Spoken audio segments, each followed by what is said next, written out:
Apple released iOS 17.1 Beta 2. Let's discuss the first feature, which is standby mode. So in standby mode on older iPhones, we still have the night mode, but in the new update, we have a new display mode, which you could turn on automatic or for 20 seconds, or you can turn it off to your preference. In this update, welcome back to the ringtones that was taken away in the last update.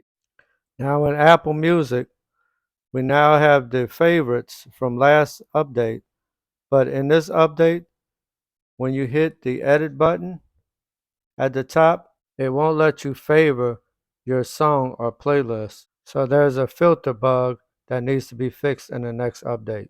So I noticed on this feature, the battery feature at the top, the battery icon has changed from a rounded to a more squarish looking icon with the numbers on the inside. Now on the lock screen, we have a new toggle. When we go to photo shuffle, if you notice, we have a new shuffle frequency where you can do it daily, hourly, on lock, or on tap. But that's it for this video, guys. See you in the next one. Peace!